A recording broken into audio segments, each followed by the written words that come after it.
করে দিয়েছে। এবং এখানে কিন্তু বিভিন্ন মতের মানুষ আছে,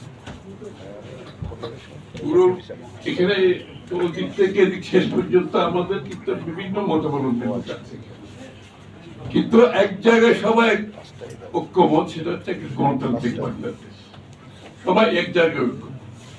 এবং সেটাকে মাথায় রেখে এরকম একটা উদ্যোগ অত্যন্ত গুরুত্বপূর্ণ, এবং এই উদ্যোগগুলো অব্যাহত রাখতে হবে। শেখ হাসিনা পলায়ন করেছে, এখন আবার আগামী দিনের গণতান্ত্রিক বাংলাদেশের আশায় আমরা বুক বেঁধেছি, কাজ করে যাচ্ছি। নির্বাচনের মাধ্যমে জনগণের মালিকানা ফিরে পাবে, তাদের নির্বাচিত সংসদ সরকার হবে, যেই সংসদ সরকার জনগণের কাছে দায়বদ্ধ থাকবে। এই জন্য এই ধরনের প্ল্যাটফর্ম গুলো অব্যাহত থাকা দরকার। গণতন্ত্রের চেক অ্যান্ড ব্যালেন্সের মধ্যে এই ধরনের প্রতিষ্ঠানগুলোর একটা ভূমিকা আছে, যেরকম মিডিয়ার একটা ভূমিকা আছে, যেখানে সুশীল সমাজের ভূমিকা আছে, যেখানে রাষ্ট্রের একাডেমিয়া যারা আছে, বুদ্ধিজীবী, তাদের একটা ভূমিকা আছে।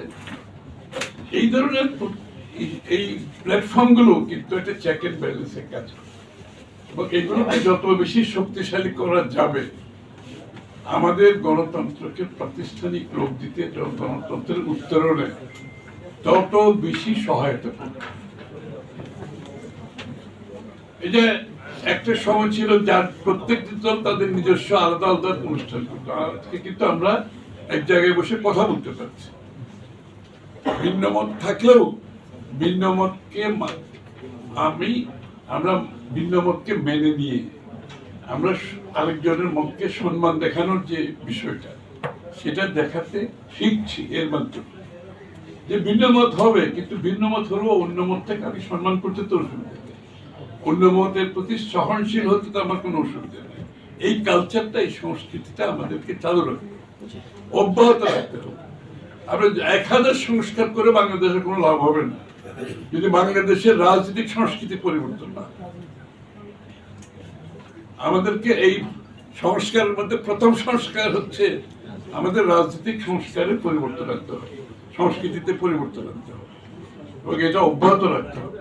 তা আজকের যে প্রেক্ষাপটে সাইফুল ভাই যত সুন্দরভাবে বিস্তারিত ভাবে সবকিছু তুলে ধরেছেন, আসলে পরে বেশি কিছু আমার বলার নাই, কিন্তু আমি শুধু 2-3টা কথা বলে শেষ করছি। প্রথমত, এই সরকার আজকে ইন্টেরিয়াম গভর্নমেন্ট যারা দায়িত্ব পালন করছে, তাদেরকে এই দায়িত্বটা দেওয়ার পিছনে যে শক্তিগুলো ছিল, তার মধ্যে একটা ছিল প্রথমে ছাত্র জনতার একটা সকলের সমর্থন, দ্বিতীয় শক্তি ছিল বাংলাদেশের রাজনৈতিক দলগুলো, তৃতীয় শক্তি হচ্ছে বাংলাদেশের সামরিক বাহিনী। এর মধ্যে সমস্ত জাতি ঐক্যবদ্ধভাবে এই দায়িত্বটা দেওয়া হয়েছে, এবং কিন্তু পতনের পেছনেও কিন্তু এই 3টা শক্তি কাজ করেছে, যে ছাত্র জনতা, সমস্ত রাজনৈতিক দলগুলোর ঐক্যবদ্ধ সমর্থন, এবং আর্মি এটাকে ফ্যাসিলিটেট করছে। সুতরাং শেখ হাসিনার পতনের পেছনে যে 3টা শক্তি, মূল শক্তি সারা দেশে জনগণকে নিয়ে, 3টা শক্তি যারা পতনের জন্য যাদের অবদান, সেই শক্তিগুলো কিন্তু আবার বর্তমান অভ্যন্তরীণ সরকারকে দায়িত্ব দিয়ে বাংলাদেশের একটা ট্রানজিশন গভর্নমেন্ট, যেটা আগামী দিনে বাংলাদেশের মানুষের আশা, আকাঙ্ক্ষা, প্রত্যাশা, গণতান্ত্রিক অধিকার ফিরে পাওয়ার জন্য।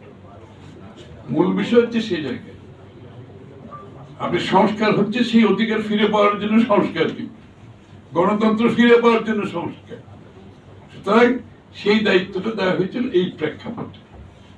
কিন্তু আজকে 10 মাস পরে আমরা যদি এটাকে একটু অ্যানালিসিস করি, এটাকে আমরা যদি একটু ফিরে তাকাই, তাহলে এই 3টা শক্তি যারা আজকের সরকারকে দায়িত্ব দিয়েছিল, তাদের মধ্যে আমি যদি একটা বলি, ছাত্র জনতার মধ্যে আজকে অবস্থানটা কোথায়?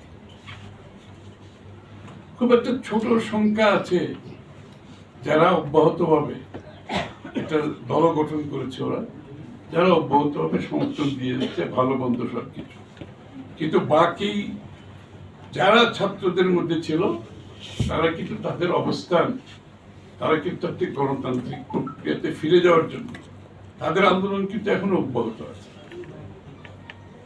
একটা ছোট ফ্যাকশন যারা আজকে হয়তো এই অভ্যন্তরীণ এই অন্তর্বর্তীকালীন সরকারকে তারা যেহেতু একটা দল গঠন করেছে এবং তাদের এখানে ব্লেসিং আছে, এই জন্য হয়তো তারা আছে, কিন্তু বাকিরা কি বলছে বাকিরা তো শুনতে হবে তো, যে যারা বসিতে তারা কি বলতে চাচ্ছে।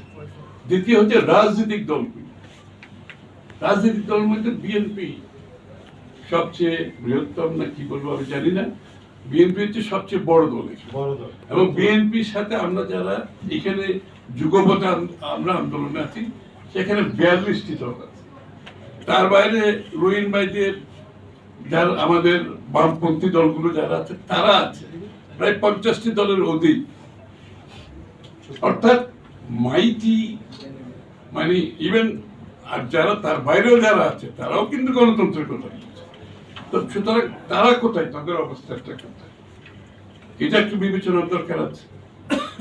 তৃতীয় হচ্ছে বাংলাদেশের সামরিক বাহিনী, তাদের অবস্থানটা কোথায়। আমরা কি যেই দিন এই সরকারকে বসানো হয়েছে ইন্টেরিয়াম গভর্নমেন্টকে, সেই দিনের সাথে তুলনা করে আজকে যদি আমরা কম্পেয়ার করি, অবস্থান কোথা থেকে কোথায় এসে আমরা দাঁড়িয়েছি, এটার একটু অ্যানালিসিস করার দরকার সকলের জন্য। সরকারকে দরকার, আমাদের সকলকে দরকার, কোথায় যেন এই এই একটা বিভক্তি হয়ে গেছে, কেন হয়ে গেছে, এবং এই বিভক্তির দায় কে দেবে। যারা অনেক আশা নিয়ে, অনেক আকাঙ্ক্ষা নিয়ে